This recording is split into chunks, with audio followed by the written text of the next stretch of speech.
আসসালামু আলাইকুম, সবাইকে শুভেচ্ছা জানাচ্ছি। মাসুম মাহবুব দেখছেন ওপেন দ্য ইউটিউব চ্যানেল এবং মাসুম মাহবুব ফেসবুক পেজ। দর্শক, বেশ কিছু ব্রেকিং খবর আছে। মার্কিন যুক্তরাষ্ট্রের কলিজায় হাত দিয়ে বসলো কি এবার ইরান? আমেরিকা পুরো কেঁপে উঠেছে এমন এক ঘটনায়।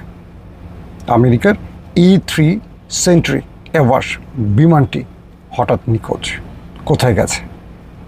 দ্বিতীয়, ইমরান খানের কাছে আবার আসিম মনিরের পরাজয় হয়েছে। আসিম মনির তার সর্বশক্তি আবার ইমরান খানের বিরুদ্ধে ব্যবহার করছে। একদিকে হয় আসিফ মনির ধ্বংস হবে অথবা ইমরান খান শেষ হবে। শেষ পর্যন্ত কার পরাজয় হবে? 3 নম্বর, মার্কিন যুক্তরাষ্ট্র ইরানের বিরুদ্ধে রেজিম চেঞ্জের আরেকটা খেলা খেলেছে এবং সেই খেলায় আবারও হেরে গেছে মার্কিন প্রেসিডেন্ট ডোনাল্ড ট্রাম্প। ইরান কিভাবে ট্রাম্পকে আবারও পরাজিত করলো, একটা অসাধারণ তথ্য আছে আজকে আপনাদের জন্য নতুন। হয়তোবা ইতিমধ্যে কোনো গণমাধ্যমে সেই খবরগুলো আপনারা পাননি। দর্শক, প্রথমে আসি পাকিস্তানের খবরে। পাকিস্তানের ইমরান খান, তাকে দীর্ঘদিন জেলে আটকে রাখা হয়েছে। অর্থাৎ এই আগস্ট মাসে 2023-এর আগস্টেই ইমরানকে জেলে নেওয়া হয়েছে এবং সব ফেক মামলায়, এবং একটার পর একটা মামলা আদালতে জামিন হওয়ার পর নতুন করে মামলা, এভাবে প্রায় ডবল 200 মামলার মতো ইমরানের বিরুদ্ধে হয়েছে। কারণ তাকে আটকে রাখার জন্য একটা মামলা কার্যতালিকায় আসে, আদালত জামিন দিলে আরেকটা করে, ঠিক এভাবে। তো বলা হচ্ছে এই সময়টাতে, অর্থাৎ পাকিস্তানের ইতিহাসে সবচেয়ে নির্লজ্জ টাইম পার করছে পাকিস্তানের এস্টাবলিশমেন্ট এবং সরকার। কিভাবে সেটা? অর্থাৎ পাকিস্তান বরাবরই গণতান্ত্রিক রাষ্ট্রের পরিচয় দিলেও এটা সবসময় চলে একটা ফ্যাসিস্ট রেজিম বা স্বৈরাচার সামরিক বাহিনীর আন্ডারে। ক্ষমতায় আমরা দেখতে পাচ্ছি বসে আছে পিপলস পার্টি এবং নওয়াজ শরীফ। যদিও প্রধানমন্ত্রী চেয়ারে আছে নওয়াজ শরীফ, প্রেসিডেন্টের মানে প্রধানমন্ত্রী চেয়ারে আছে নওয়াজের ভাই শাহবাজ শরীফ, অর্থাৎ মুসলিম লীগ নুন। আর প্রেসিডেন্টের চেয়ারে আছে পিপলস পার্টি, অর্থাৎ আসিফ আলী জারদারি। তো সেনাবাহিনী এই দুই শত্রুকে পাকিস্তানের ইতিহাসে বাংলাদেশের মতো, যেমন আওয়ামী লীগ বিএনপি চির প্রতিদ্বন্দ্বী, তাদেরকে কখনো একসঙ্গে দেখবেন না। যখনই দেখবেন যে জামায়াত ইসলাম বা এনসিপি কখনো ক্ষমতার মসনদে বসে যাচ্ছে, সম্ভাবনা বেশি, তখন দেখবেন এই দুটো এক হয়ে যেতে পারে। যেমন এইবার নির্বাচনী অনেক রকম তথ্য বাজারে এসছিল যে জামায়াত ইসলাম ক্ষমতা চলে আসতে যাচ্ছে, জামায়াত ইসলামের বিজয়ের সম্ভাবনা বেশি, এরকম অনেক তথ্য আমরা পেয়েছিলাম।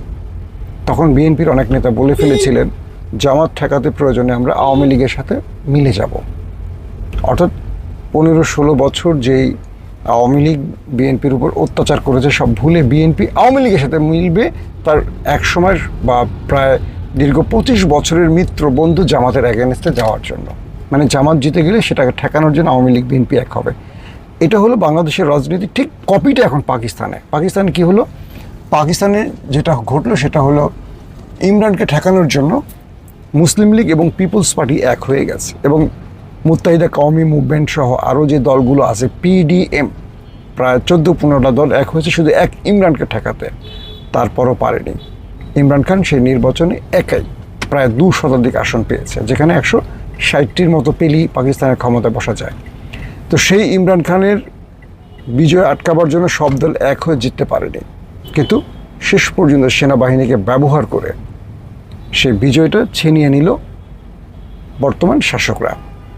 শেষ পর্যন্ত যে বিষয়টি ঘটেছে সেটা হলো ইমরানকে জেলে আটকে রাখা হয়েছে সেনাবাহিনীর ক্ষমতা ব্যবহার করে। কারণ জনগণ যদি সেনাবাহিনীর সাপোর্ট না দেয়, ইমরান খানের যে সাপোর্টাররা আছে প্রায় 80% পাকিস্তানের জনগণ এখন ইমরান খানের সাপোর্টার, এরা এই সরকারকে উড়িয়ে দেবে।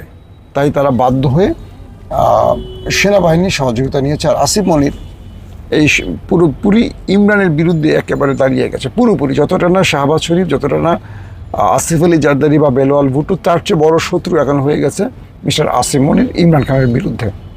তো সর্বশেষ যেটি হলো, পাকিস্তানের সুপ্রিম কোর্টের বিচারিক প্যানেল শিফা ইন্টারন্যাশনাল হাসপাতালে চিকিৎসা নির্দেশ দিয়েছেন এবং সেপ্টেম্বরের 16 তারিখ পর্যন্ত।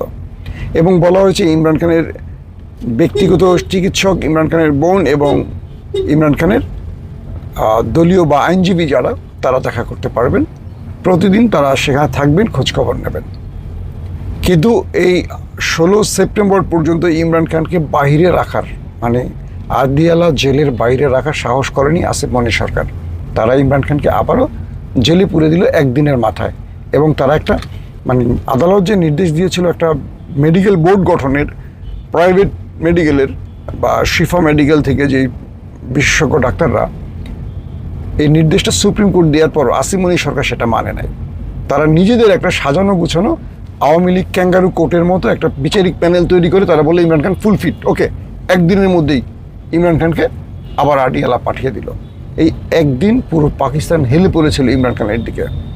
মূলত সেনাবাহিনী দুটো বিপদে আছে। এক, তাদের বিপদ নাম্বার 1, ইমরান খান যদি মারা যায় পুরো পাকিস্তান অস্থিতিশীল হয়ে পড়বে। পুরো রাওয়ালপিন্ডি বলি, পাকিস্তান সেনাবাহিনী বলি, তাদের মানে যে সেনাবাহিনীর কোর কমান্ডাররা আছেন বা সেনাবাহিনীর যে বিভিন্ন জায়গায় কার্যালয়গুলো আছে বা তাদের যে ব্যাঙ্গলগুলো আছে, এগুলো একটা থাকবে না, এটা তারা জানে। আর যদি ইমরান খানকে বের করা হয় তাহলে আসিফ মনির শেষ হয়ে যাবে, আসিফ মনিরের খেলা শেষ। আসিফ মনির এখন উভয় সংকটে আছেন। এক, ইমরানকে জামিন দিতে পারছেন না, কারণ ইমরান জামিন পেয়ে গেলে পুরো পাকিস্তান তার দিকে হেলে পড়বে, তার জন্য কঠিন, তার খেলা শেষ হয়ে যাবে। ইমরানকে যদি মেরে ফেলা হয় জেলখানায় পরিকল্পিতভাবে, পুরো জাতির মধ্যে যে ক্ষোভ তৈরি হবে, পুরো পাকিস্তান কয়েক টুকরো হয়ে যাবে, এইটা আসিফ মনির মোকাবেলা করতে পারবে না, কনফার্ম।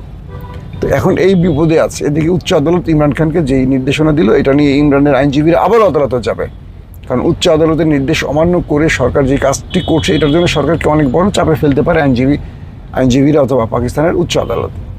আশা করা যাচ্ছে একটা ভালো রেজাল্ট আসতে যাচ্ছে পাকিস্তানের পিটিআইয়ের জন্য বা ইমরান খানের মুক্তির ব্যাপারে, এটি আমরা মোটামুটি বলতে পারি। যারা ইমরান ভক্তরা আছে তাদের জন্য হয়তো ভালো কোনো খবর সামনের দিকে আসবে। তো ইরানের ভেতরে 2 নম্বর যে খবরটি আছে সেটা হলো ইরানের বিরুদ্ধে একটার পর একটা স্যাবোটাজ, ষড়যন্ত্র, কুরাজনীতি, যত রকম ব্যাক চ্যানেল আছে ট্রাম্প সব ব্যবহার করেছেন, মোসাদ, সিআইএ সব ব্যবহার করেছে, কিন্তু বারবার তারা ব্যর্থ হয়েছে। প্রথম আপনারা দেখেছেন যে আয়াতুল্লাহ আলী খামেনিকে হত্যার পর একটা রেজিম চেঞ্জের যে একটা বিগ প্ল্যানে খেলেছে, সেটা ইরানের জাতি হতে দেয়নি। ট্রাম্প এবং নেতানিয়াহু সেখানে ব্যর্থ হয়েছে, সিআইএ এবং মোসাদ সেখানে ব্যর্থ হয়েছে। এবার তারা যে খেলাটা আবার শুরু করলো, মাঝখানে যুদ্ধ চললো টানা, আপনারা দেখেছেন। তো এই যুদ্ধ শেষেও আমেরিকা কিছু পায়নি ইরানের কাছে, এবং ইরান পুরো যুদ্ধ তাদের কবজায় রেখে, কন্ট্রোলে রেখে পুরো সিস্টেমটা তাদের পক্ষে নিয়ে আসছে। এখন যে বিষয়টি তৈরি হয়েছে সেটি হলো যে তারা এই যুদ্ধে পরাজিত হয়ে, ট্রাম্প নেতানিয়াহু যুদ্ধে পরাজিত হয়ে তারা আবারও একটা গেম করেছে ইরানের বিরুদ্ধে। এবং কিছু গণমাধ্যমে তথ্য অনুযায়ী যে ইরানের রেজিম চেঞ্জের জন্য আরেকটা খেলা খেলেছিল ট্রাম্প। সেই খেলাটি কি? তারা কি করেছে, ট্রাম্প গোপনে তার এজেন্সি ব্যবহার করে ইরানের সুপ্রিম যেই পাওয়ারফুল পজিশনগুলো আছে, সেনাপ্রধান, নৌপ্রধান, বিমান বাহিনী প্রধান, আইআরজিসি প্রধান, আরও যারা রাষ্ট্রের পাওয়ারফুল পজিশনে আছে, সব টপ লিডার, গোপনে তাদেরকে বিশাল অঙ্কের মিলিয়ন ডলারের অফার দিয়েছে। এক প্রকার বলা যায় বিলিয়ন ডলারের পর্যায়ে চলে গেছে এই অফারগুলো। এবং সেখানে বলা হয়েছে যে যদি ইরানের রেজিম চেঞ্জ, খামেনি পরিবারের বাইরে ইরানের শাসন ব্যবস্থাকে এনে দেওয়া হয়, মানে এই সেনাবাহিনীরা জাস্ট কু করবে, ক্ষমতা তারা দখল করবে,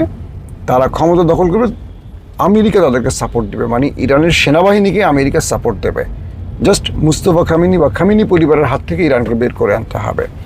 এই জন্য বিশাল অর্থ গোপনে এই চ্যানেলে, ব্যাক চ্যানেলে ইরানকে দেওয়ার চেষ্টা করা হয়েছে। ইরানের যারা সেনাপ্রধান, নৌপ্রধান এবং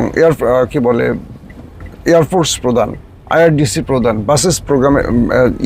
বাসেসের প্রধান, ইন্টেলিজেন্স প্রধান, যারা এই অফারগুলো পেয়েছেন প্রত্যেকে এক বাক্যে না বলে দিয়েছে। পৃথিবীর ইতিহাসে এটা খুব কম ঘটে। বাংলাদেশে 1/11 ঘটেছে, বাংলাদেশে আরও যে ঘটনাগুলো পূর্বে ঘটেছে, জিয়াউর রহমান হত্যার সময় কী ঘটেছে, এগুলোই হিস্ট্রি আছে। ইভেন ভারতের মতো জায়গায় ইন্দিরা গান্ধীর মৃত্যু হয়েছে, বিভিন্ন মানে বড় রাষ্ট্রের নেপথ্যে খেলা ছিল। তো এখান থেকে তারেক রহমানকে একটা জিনিস শিখতে হবে যে তেলবাজ লোকের চেয়ে বিশ্বস্ত লোকের প্রয়োজন কতটা বেশি। বিলিয়ন ডলারের অফার পেয়েছে যারা ইরানের যেই সুপ্রিম হাই অফিসিয়ালরা, যে অফারটা পেয়েছে, এই অফারের দুটো জিনিস ছিল। এক, তারা আজীবন ইরানের ক্ষমতা ধরে রাখবে, খামেনি পরিবার শেষ, তারপর ওই ব্যক্তিরা যেমন আব্দুল ফাত্তাহ আল সিসি, মিশরের সেনাপ্রধান থেকে ক্ষমতা দখলকারী, এবং পাকিস্তানের আসিফ মনির ক্ষমতা দখলকারী, এখন যে বিষয়টি তৈরি হয়েছে সেটি কি, যে ইরান সাফ আমেরিকার এই প্রস্তাবগুলোকে না করে দিয়েছে। এত বিশাল অঙ্কের টাকার, একদিকে তারা বিশাল অঙ্কের টাকা, সারা জীবন তাদের 14 গোষ্ঠী না 28 গোষ্ঠী ঘরে বসে খেতে পারবে, এত বিশাল অফার।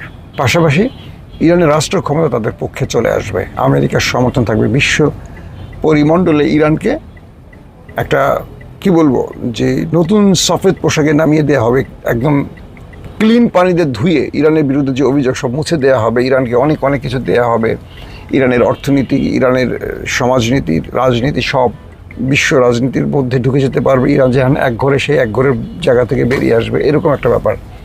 কিন্তু ইন্টারেস্টিং ব্যাপার কি দেখবেন, ইরান এই অফারগুলো নেয়নি, তারা সব জানিয়ে দিয়েছে যে নো, ইরান যে সিস্টেমে আছে সেই সিস্টেমে চলবে। যে জাতিতে এরকম সেনা প্রধান আছে, যে জাতির মধ্যে এরকম নৌ প্রধান, এয়ারফোর্স প্রধান বা এমন IRGC প্রধান আছে, সেই জাতিকে আসলে পরাজিত করা যাবে না। ট্রাম্প একটা কথা বলেছেন, ইরানি জাতিকে কেনা যায় না, এবং ইরানি জাতি এমন এক জাতি যা বলে তার বাইরে তারা যায় না। এটা নিয়ে ট্রাম্প সবচেয়ে বিপদে, কারণ ট্রাম্প প্রতিটা মুসলিম দেশের লোভ দেখিয়ে তার আকামগুলি করেন। সেটা বাংলাদেশ বলি, পাকিস্তান বলি, প্রতিবেশী যেই দেশগুলোতে যা হয়েছে, এর আগে তুরস্কে একটা চেষ্টা হয়েছিল, এর আগে এরকম তুরস্কেও হয়েছিল, আপনারা জানেন যে এরদোয়ানের বিরুদ্ধে একটা সামরিক কূ হয়েছিল, কিন্তু সেখানে ইরানের জনগণ রাজপথে নেমে সেটাকে ব্যর্থ করেছে, সেনাবাহিনী করেনি। হ্যাঁ, সেনাবাহিনীর একটা গ্রুপ ছিল, কিন্তু তারা নীরব ছিল। কিন্তু এবার যেটা ইরানে ঘটছে সেটা আমি মনে করি বিশাল একটা ব্যাপার। ইরানের সেনাবাহিনী এত বড় অফার পেয়েও সেই অফারটাকে একেবারে ছুঁড়ে ফেলে দিল, আমেরিকাকে ব্যর্থ করলো, এটা আমেরিকাকে আরেকবার হতাশ করলো। আসেন তারপরের তৃতীয় যে গুরুত্বপূর্ণ খবর, সেটা হলো মার্কিন যুক্তরাষ্ট্রের একটা ভয়ঙ্কর যুদ্ধ বিমান, যেটাকে বলা হয় আকাশের একটা কি বলবো হেডকোয়ার্টার, অর্থাৎ যুদ্ধের জন্য যে রাডার সিস্টেম বা সব কিছু এটা আকাশে ভাসমান থাকে একটা কন্ট্রোলিং টাওয়ারের মাধ্যমে, এবং এটা দিয়ে প্রায় 400-500 কিলোমিটারের মধ্যে সকল রাডারকে তারা কন্ট্রোল করতে পারে, সকল সিস্টেমকে তারা এখান থেকে মানে তাদের রাডার সিস্টেমের মধ্যে আনতে পারে।